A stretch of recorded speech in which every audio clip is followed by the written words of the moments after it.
Welcome to Clear the Clutter. My name is Margaret, and this podcast is where I give you practical and spiritual advice to get your time back so you can finally spend it how you really want.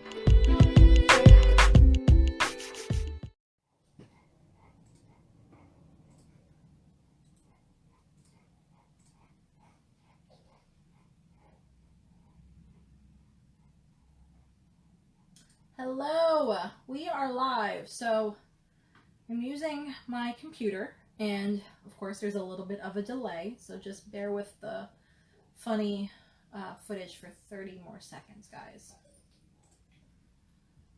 Let's do that. Let's do that. I'm just sharing in the group as well that we are live, and while I am playing technical person, let's see, will it let me edit? Probably not. No, it's gonna try and freak out. Okay. Edit the post, maybe. No, it's letting me edit. Woohoo! Hallelujah. Hallelujah. Friggin' hallelujah. Okay, so while I am playing technical person and trying not to look super weird, let's go ahead and start having you guys write in the comments below, whether you're watching this live, whether you're watching the recording. I want you to start writing in the comments below some areas that are frustrating to you in your house. Now, I took this topic, basically, it's one of the bonus topics for the course Clutter-Free Home. So obviously I will talk more about that later on in the video. That's Clutter-Free Community. Sharing it into the group for you guys as well, so you have that. Okay, you officially have my almost full attention. Sorry, doing this myself. Just want to make sure I get everything for everyone. Okay, perfect. You officially have my full undivided attention, and you also get to see inside my home. So, welcome to today's bonus video. I am so excited you are here. Today we are going to be talking about duplicates, and in regard to duplicates, actually seeing what the heck you have in your home. So, this is bonus content. If you are watching this live, then this course is part of this video is part of the bonus content for Clutter-Free Home. It is a self-study course that I will have live components to, that helps you take the clutter out of your home and clean up your environment so that you can come home to a place where you can relax and recharge and you don't feel like you have to escape from it all the times. So today's video, again, I keep mentioning and keep teasing it, is duplicates.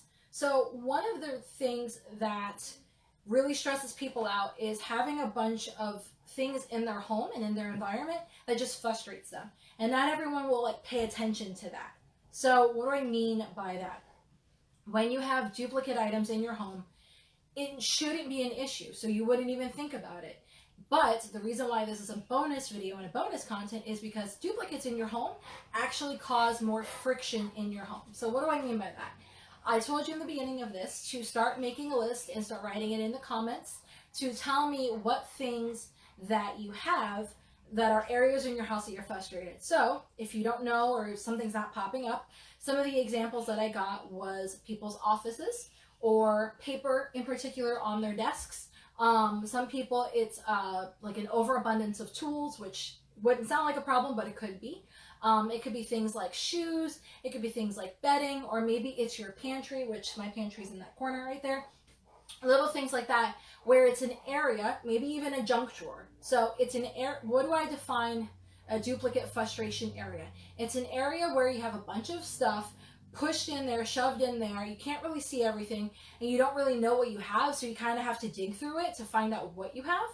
And because you don't know what you have, you may have like a tape measure in one drawer or your junk drawer, but maybe you have 4 or 5 junk drawers throughout your house. So maybe you have tape measures everywhere. So apparently let's run with the tape measure example. So to make it easier for you guys to understand, if you have tape measures everywhere and now you're going to start working on a project, well, if you're trying to find a tape measure, you better hope it's in one of your junk drawers. That's no way to live. And the reason why this is bonus content is because you will have gone through all the other modules and you will start to identify the areas in your home that are cluttered. You will clean them up over the 5 weeks, and then you'll have week six full of bonus content, so you can really take it to that graduate level. So most people wouldn't think, oh, well, why are my papers on my desk causing me frustration? Like, how is that going to better my life? Well, here's how. When you know where your stuff is, you're not going to have to go through what is called decision fatigue. So I'm going to get nerdy on you for a second, just bear with me. Decision fatigue, think of it this way. You have 100 units of energy, and no matter what you do, no matter what supplements you take, no matter how healthy of a lifestyle you live, you can never get more than 100. You start the day off, it's like 100 credits, like if you're playing a video game. So you start off with 100 every single day. Every single time you make a decision, and I'm talking any single time you make a decision. So it could be, do I have oatmeal or cereal for breakfast? Do I wear this shirt or that shirt for work? Doesn't matter what it is. Anytime you make a decision, you're chunking away at those units of energy. Now, I believe that you can go into the negative, but you can't take a monster in the middle of the afternoon, or even maybe a nap in the middle of the afternoon, and ramp back up. The only way that you can do that is to go to the next day, and obviously you would have slept and all of that, and then you get to start over again with 100 units. Well, if you have all of this stuff everywhere and you don't know where anything is, you are going to be using up precious units of energy that are just going to cause friction in your life. Again, this is why it's a bonus content, because you would have cleaned up a lot of the other areas of clutter in your life already. So let's dive in. And of course, at the end of this video, if you want, you can always look at the journal prompts that are going to be attached with it. So I want you to go ahead and make a list of every area that's frustrating you. So again, some examples: junk drawers, your office desks, or desk. It could be a pantry. It could be your kids' bedroom. It could be where you put your shoes. It could be where you store all your pet stuff. Little things like that. Just write it down for me. And then once you've written it down, I want you to physically go. You can take the video with you if you want. Go to those areas and go, let's pick office papers. So office papers, for this example, I want you to go to where those papers are. Are the papers in your purse? Are papers on your dining room table? Are papers in a bin near the front door? Are papers on your desk? Are papers in your kid's backpack that are important? You know, where are all of these papers scattered? So once you started to go to different rooms in your house and identify where all of this stuff is, as you're doing that, grab it up. So if there are papers on your dining room table, they don't belong on your dining room table. I'm not judging, because I used to do that. I'm just saying they don't belong there. That's where you eat. So you should make it inviting for you to eat there. So go to your dining room table, grab the papers. Go to your purse and grab your receipts and all your paperwork. Go to your car, grab all your paperwork. Go to, wherever area in your house that there's paperwork, grab it all up and put it in one big pile. Now, this might feel overwhelming depending on how much paper is everywhere. I did this exercise with my parents probably 8-9 months ago, and the amount of papers that they had that was in multiple different areas of the house was 2 of the Rubbermaid, like 55-gallon drum me type things. 2 Rubbermaid bins, like stacked high. Like, mind you, I'm 5'2". The pile of papers out of their bookcases, and it was paperwork for work, it wasn't a book. Papers in their dining room table and their offices and bookcases all over the house were this high, and there was 2 piles of them. And of course, that can be overwhelming. But I don't want you to be overwhelmed. I want you to visually see what you have. And the only way you're ever going to actually be able to do that and find out where you really have duplicates in your household, and honestly even in your life, is if you take it all, gather it up, and put it in one spot. Now, if it's overwhelming and you need to take a break, go ahead and take a break. Make that the first action that you do, and then come back to it. If it is in a spot where it is not overwhelming and you can go ahead and continue on, now I want you to start thinking, like the first thing that most people would do is like, oh my God, I have these 2 crazy bins full of paper. Let me start plowing through them. Let's start scanning. Let's start shredding, like scanning and shredding. Let's start scanning. Let's start shredding. Let's start putting things in, yada, yada, yada. No, that's not what we're going to do.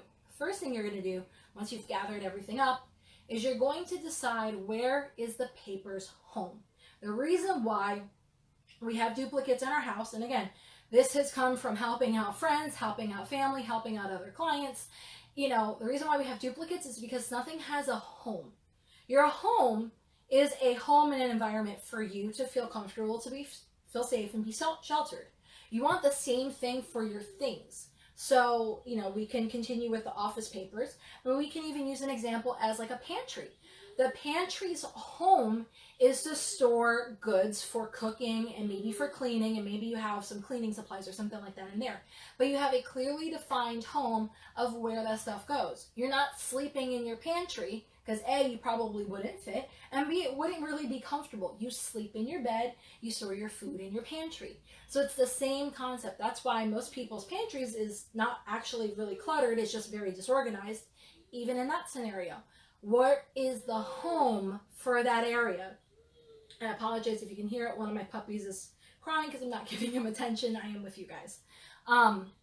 So ignore the baby cries. But that's real life. But if you're thinking of this and you're like, okay, well, I'm going to go with the paper example. I want the paper's home to be in a filing cabinet next to my desk. First off, I want to make sure you actually have that filing cabinet. If you don't have the filing cabinet, before you start going crazy and going through all those papers and using the words that I make up, the scan, shred word, you know, before you do any of that, go and buy the things that you need before you start processing everything. So if you don't have that filing cabinet, but maybe it would feel really, really good to have a filing cabinet so you could store all your important documents, you could process things. Maybe that meant you had like a separate bin to go ahead and focus on documents that you're actively working on. So maybe you have receipts that you're actively working on that you can't really file away yet. If you don't have the storage bins and storage homes for those items, go ahead and buy them first. So, different examples so that you guys can understand. Let's go back to the pantry. So, in my pantry, and one day I will show you guys my pantry, maybe I'll take some photos so you can see. In my pantry, we have different categories. Sorry, give me 30 seconds. Here, have it. Okay, sorry about that. Babies needed their toys. So, in our pantry, what we have is we actually have different... Oh my god, that might have not been a good idea. Let me take the toy from him.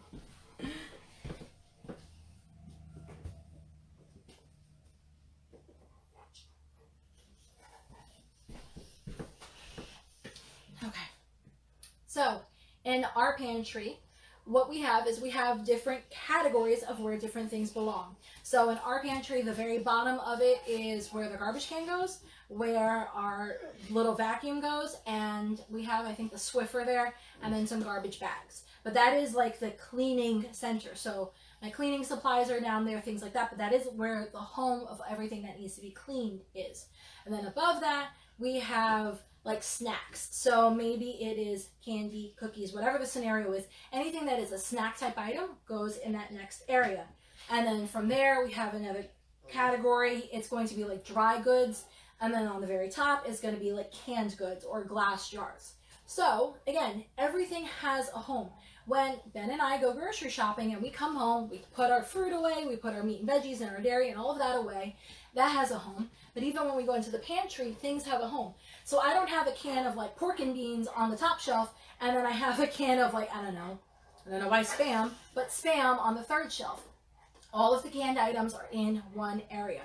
The other thing, whether it is your pantry, whether it is your office, whether it is your desk, your papers, doesn't matter, your junk drawer, I want you to have good storage for it. And also good lighting. The reason why we have duplicates is because whether it's physical or metaphysical, we can't see what we have. If everything is scattered, you can't see what you have. But also, I don't want you to feel overwhelmed and take, if we're using papers, those two giant piles of papers, take them, shove them in a closet, and never get to them. I want you to create the home of where those things are going to be, and I want you to have good lighting where it's appropriate. So, again, going back to a pantry example, I have a couple of pop lights in there so that I don't have dark corners in my pantry where I can accidentally shove a can of tomato sauce in the back corner and never remember it's there. Or maybe overstack some pasta in the back corner because I don't see it. I want you to physically see it, but I want you to have room and organization in there to where you can actually see it.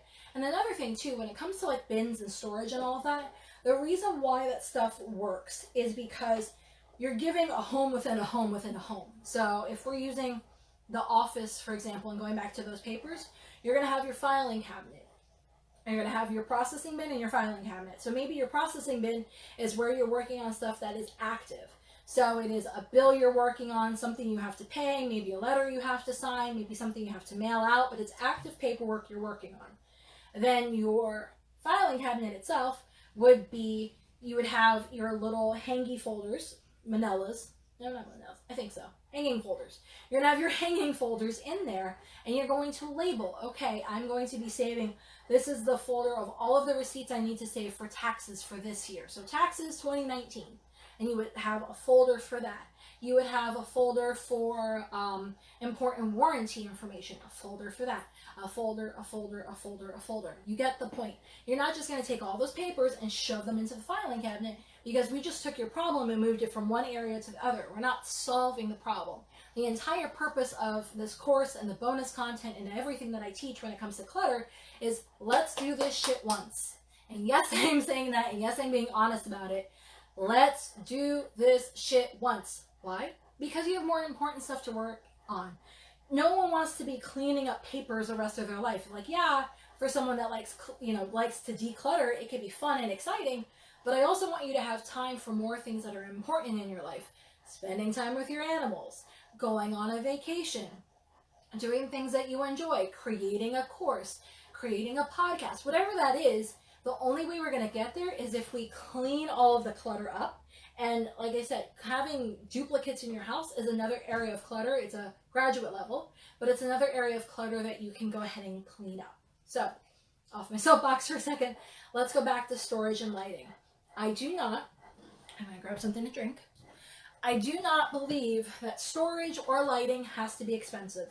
So one of the other bonus content videos that you will have is going and busting through beliefs and things that aren't necessarily true. Well, one of the things I used to think of in the past was, oh my God, having really good storage or really good organization has to be expensive. It doesn't. Enter dramatic pause. The reason why it doesn't have to be expensive is it depends on if people are going to see that storage or not. So if you don't have this crazy budget in regards to buying things for storage, maybe you need storage bins or something like that, you could always repurpose. There's tons of Pinterest videos out there or Pinterest tutorials that will show you how to take a cereal box and turn it into a storage container for maybe your magazines. So you could do something like that and make a fun project out of it. Or you could do something and go to like Walmart and buy whatever the Walmart brand item is to go ahead, and that's honestly what we use in our pantry. We have a couple of these really small, they're more for like makeup than anything. They're like yay big, and it's little small storage containers, and they're like about yay long and about yay deep, and it's open.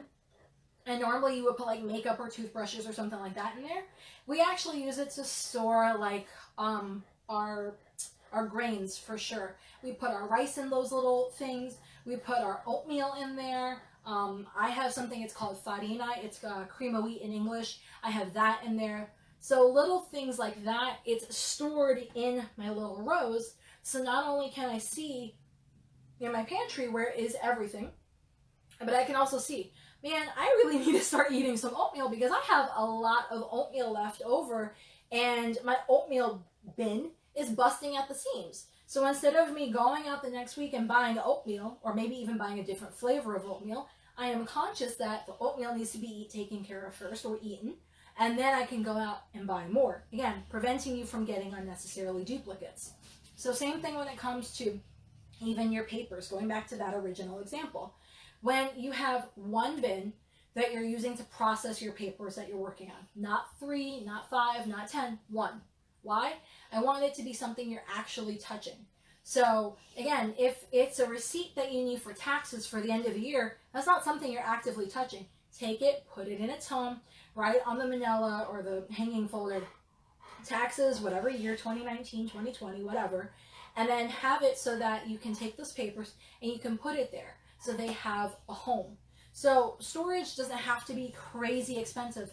If you want to go out and splurge on your storage, you're more than welcome to. So there are areas that we will splurge on storage. And I say splurge in air quotes, so maybe it's the fancier version of stuff in Walmart, because that's just one of my favorite places to shop. So we have this really pretty storage container where we take all of Ben's t-shirts and fold them. I think it cost us about 15 bucks, but it was a really pretty gray. I like the fabric, I like the design of it, so that is where his t-shirts are stored. It wasn't originally designed for that, but it fit the space and it fit what I needed it to do. So, like I said, your storage doesn't have to be crazy expensive, so don't think that if you don't have the budget for it, or maybe you don't want to spend the money on it, that you have to. I just want to make sure that you have good lighting and that you can actually see and everything has a home. So from there, which again, this will be another course that we'll talk about, I want you, once you started going through the duplicate areas in your life, that's when you can start to shop your home. And what do I mean by shopping your home? What I mean is you start to create an experience. So I know, and no one's probably ever used the word experience when it came to their pantry. But for me, I want, and I want this for you too. So again, since this is a graduate level thing, you don't have to freak out and go like, oh my God, it has to be an experience from day one. It doesn't have to. But I love it when I go to my pantry and I feel like I'm shopping my own stuff. So all my things are in really pretty rows. They're in really nice containers. They're all uniforms. It's very easy to see. I have really great lighting. So I like to think of it, and I started getting into the really into the energy of shopping my environment when I started working at a dealership a couple of years ago. I had to help create an experience where people would come in and they would shop. But also I had to make sure I had to keep everything organized so that I knew inventory-wise where stuff was at, or if a customer asked, I could be like, oh yeah, the yada yada is in this corner of this shelf, yada yada yada. There was a lot of yadas, but you get the point. So when I started learning it from the retail perspective, and one of my favorite places to go is like a J. Crew or a Bahama Mama or a Tommy Hilfiger or a Nine West, places like that, they have fantastic designs when it comes to shopping an environment, because obviously their business is to create an environment where you can shop and you can have a really good time and spend a lot of money with them. So why can't you have that same experience in your home? So again, I highly doubt that anyone in the universe is ever going to talk about the experience of shopping in their pantry, but that's one of the next bonus videos. I will start to teach you how to shop your home so that it's really inviting. And then the last part of all of this, and again, don't worry, you'll have all the journal prompts and you'll have all the steps in the bonus content. If you're watching this live, you'll see them on the post. If you're not watching this live and you're seeing this in the bonus content, just look below the video. So the last thing of this is to start throwing out your duplicates. Again, one of the things that I have noticed in the past is when you take all of your stuff, you gather it all up, whether it's all your pantry items, your clothes, your shoes, your papers, it doesn't matter what it is. Let's use actually bedding, because bedding's a really good one that most people overlook. So maybe is bedding, so sheets, towels, your comforters, your fitted sheets, your pillowcases, bedding in general, right? So anything that qualifies as bedding, maybe pillows, that could qualify in the bedding category too. Throws, that's another one. Sorry, it just popped in my head. So when you take all of your bedding from all these other places and you take it and you put it in one place and you start to go through things and you already know, okay, well, this one closet is going to be the home for the bedding. So I will know that if I'm shopping that area and I need to shop for new bedding, I'm going to go to this closet, open it up. My thises are here, my thises are here, my thises are here. Again, graduate level stuff. So when you are taking all of that stuff and you're actually putting it in its home, that is when I want you to start processing everything. I don't want you to do it beforehand, because you need to think of it as like you're setting up a housewarming gift for your things. So you've cleaned the area, you've designed the actual spaces of where things are going to be, everything has its home or its designated shelf, you know, then you can start putting the things away. And then as you're taking the things, as you're taking your pillowcases, you know, take all your bedding. We'll continue with the bedding example. Take all your comforters, put them in one pile. Take all your fitted pillowcases, put them in a pile. Take all your fitted sheets, put them in a pile. Take all your throws, put that in a pile. You get the point. Take all your towels, take all your hand towels, take all your kitchen towels, put it in one pile. So when you've taken them and you've organized them into their categories, then what you can do is you can start to see what's worn out and what needs to be either donated or thrown out. And it's the easiest time to do it then, because A, you've gone through all of this already. You've gone through creating the home of where things are going to be. This is the final step. This is like the graduate step of the graduate step, or your, I guess, the capstone, or like your MBA project, whatever. But it is the final step of taking those things and putting them away. So I want you to, in a sense of honoring yourself and honoring your stuff, I want you to pick the best of the best of the best of your things. So instead of, and I've done this plenty of times, I probably do this about every 6 months or so when it comes to our beddings. That's why bedding's a really easy example for me. When it comes to bedding, I want you to, you know, take all that stuff, you already have it in your piles. So when you go to take your towels and put them away in the towel section, go ahead and start looking at the towels. Are any of them frayed? Are any of them really worn? Are any of them stained beyond repair and they can't be saved? Any of those types of things. Are they pilling so that, you know, the material isn't that great on them anymore and they're not drying as good as they should? Any of that stuff, don't put it in its new home. Take it, say thank you to it, as Marie Kondo likes to say, and go ahead and get rid of it. And then only put the amazing, it's good, it's worth it item in its home. So same thing for your fitted sheets, same thing for your comforters. And the reason why we go back to doing this, and again, I'll dive more into this when it comes to shopping, but you have already gone through and created an environment that is really, really inviting, or whatever your word is, because we've gone through the exercise already of creating an environment that your home just like sings. So I can go into a friend's house and I can feel, oh my God, they love to have people over. They love to have community and gathering, because I can feel it in how they've created their home. Our home, which I've talked about on the podcast and I've talked about it through this course, is calm and spacious. So you can even see behind me, there's not a bunch of stuff on my counter. Like, we have a debate probably once a week of, does Margaret really need the Keurig? And Margaret really does need the Keurig for the moment. But, you know, we like to have an inviting space that is calm, it is spacious, and we design our stuff that way. So we have things to, you know, to replicate that. I don't have 9 different things on my counter. What belongs on my counter is technically my Keurig, because yes, I love my Keurig, my, you know, my soap and my sponge, and then over here I've got some flowers, and then behind the flowers I technically have like a dish rag. So that is what this home is. That's what the environment belongs to. So then it's easy to make sure that things that don't belong there don't stay there. So one thing that I was doing before we had our last move is I was going through bedding, because I was like, okay, this is a really great time. We're going into a new environment. Let's go through the bedding and see which ones we wanted to keep. And to be honest, most of the bedding, we didn't want to keep it. It was well used, well loved, but it was starting to either fade, or the fabric was starting to pull, or the fabric was starting to go, or maybe the bedding was like not as, like the fitted sheets weren't really fitted anymore. They were almost a flat sheet. So we said, thank you. I appreciate the items. You know, I genuinely, let's go into that for a second.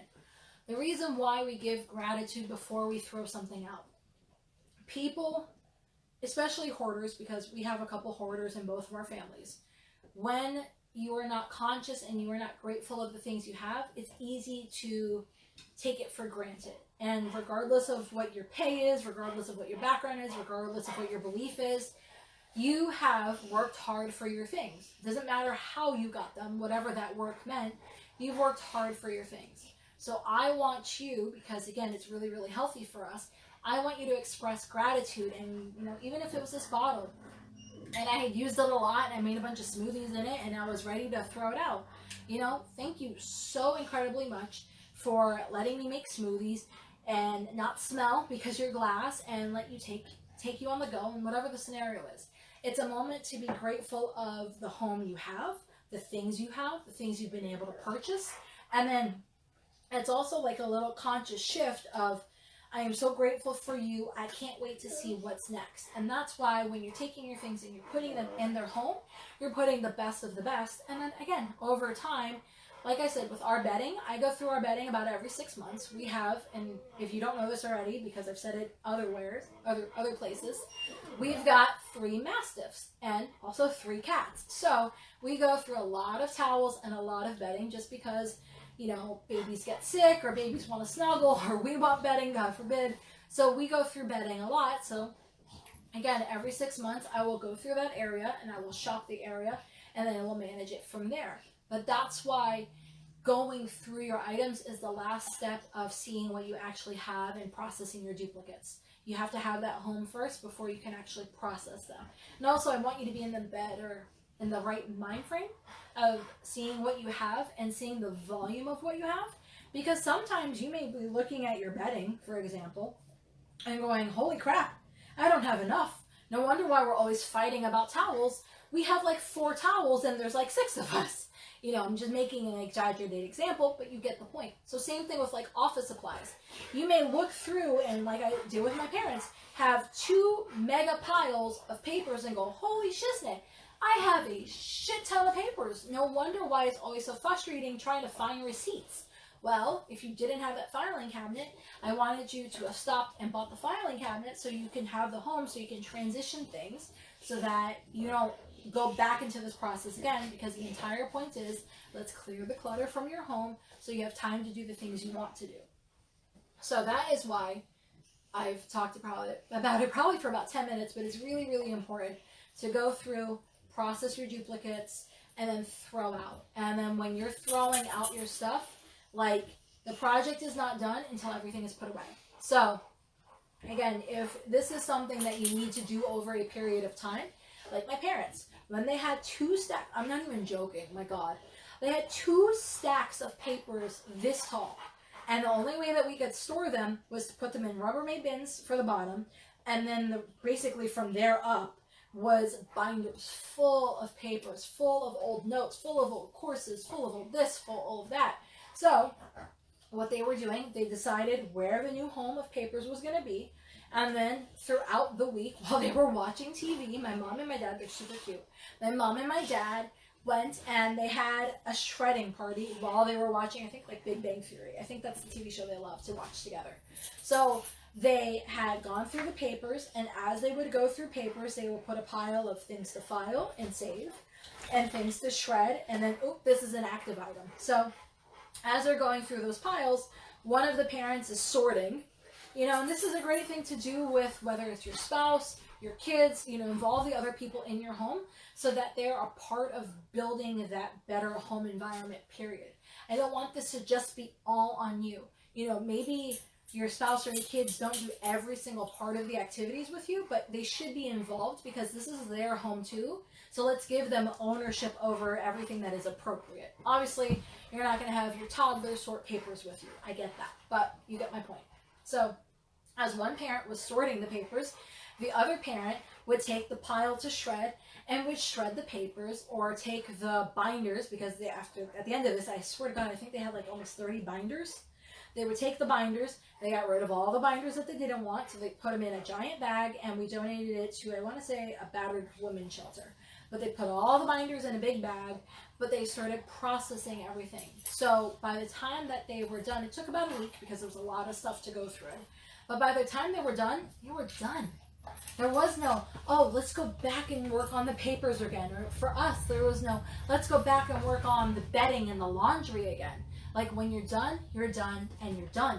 Like, if you've never done this before, I want you to really, like, sit with it for a second and go, what would it look like to be done?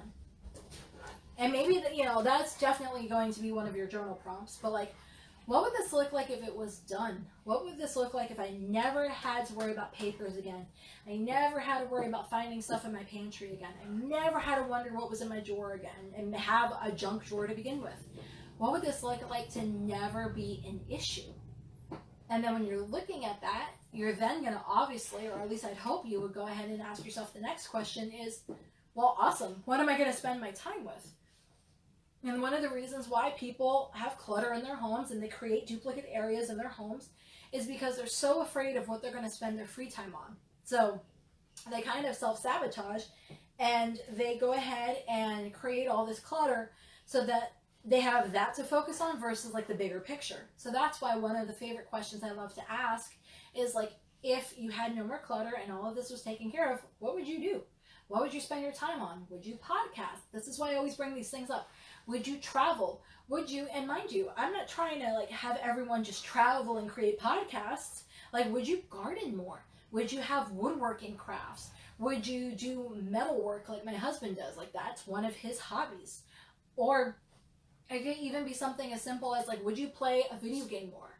For me, one of the things I love to do, it's part of my what would you do more of bucket. It's podcasts, create courses and content, and Netflix and chill. Because not everything we do has to be a thing. So think about that as I do dramatic pause. Not everything has to be a thing. Not everything has to be, let me clean this area up of my life so that I can do more stuff. The entire point is to just spend your time doing things you love, not necessarily more stuff. And mind you, our household, we are mega movie nuts. We watch pretty much every movie when it comes out. We've got Hulu, we've got Netflix, we've got Amazon Prime, and we're those weird people that will be having all of that, Redbox and movie tickets and all that, and we'll be like, man, there's nothing to watch because we've watched it all. But that's something that brings us such joy. And if I'm constantly freaking out about the pantry or freaking out about junk drawers, or it takes forever for me to pay the bills because I can't find all the papers, like if I'm freaking out about that stuff, or maybe Ben's freaking out about the fact that he can't find his tools, well, that's just taking away time from like Netflix and chilling together, spending quality time together. Like we have a movie date night anywhere from 1 to 3 nights a week where we're watching a movie together or watching a TV series together. And we've created that part of our life so that we can have a really good, strong marriage, but also that we can do something that we enjoy because we're not doing the minutia of life. Like there's no need to keep up with the minutia of life. You know, you've got better things inside you that you could be doing. And again, even if it's Netflix and chilling, rock on with your bad self, because that's what I do. So that's, like I said, that's why throwing out things is like your last thing. It's like the graduate to the graduate step. So once you've thrown all your stuff out and you've put everything into your home, you are officially done. You're done with duplicates. Now, you can use the same process in your life. So if you've got, let me think of an example. So car insurance or like insurance. Maybe you have a car insurance, and I don't know why car insurance popped into my head, but it did what it did. So someone out there needed to learn more about car insurance. So say you have insurance and it's duplicated in your life. Like maybe all your physical stuff is now awesome, but maybe your bills are too cumbersome. So you're going, and instead of having your motorcycle with one insurance and your car with one insurance and your home with one insurance and your, I don't know, your something else with other, like your RV and other insurance, see if there's things that you can bundle. Again, why have all of your energy scattered when you can have it all together? So now, like, God, I feel like a Geico commercial. I promise, I'm not trying to promote Geico or Progressive or any of those. I'm just trying to get the point across that there is no need for unnecessary clutter in your life, whether it's physical, because I think it's easiest to look at it through the physical. Then once you can get a handle on the physical, you can start working on the digital, the financial, and then the metaphysical or the spiritual. So it's a little thing to think of. Once you've gone through the duplicates in your life and in your home, you can actually work on them in your life. So I hope that you have had a wonderful time, whether it's a little bit stressful or not. I promise it's worth it at the end. But I hope you've had a really good time enjoying this bonus. And if you have any questions, you know the drill. Especially by now, take your questions and go ahead and put them in the private Facebook group that we have and post them there. And then that way we can go ahead and give you support. And I always recommend, if you have a question about something, take a picture. So if you have a pantry and you're like, well, I don't really know how to organize this.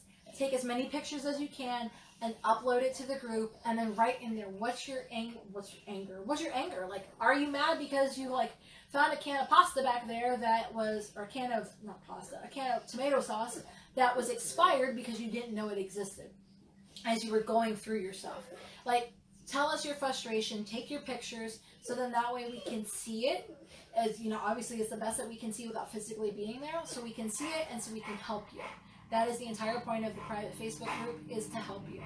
And again, if you are watching this live, don't forget to look at the links in the course, because there are special bonuses for you that if you sign up for the early bird pricing, that you get $100 off the course, plus you get an hour live with me to go over whatever areas in your household are the most frustrating and you need the most support on. So I'm so grateful for your time. Go and deduplicate your house, and then check out the next video on how to shop your home. Have a great night.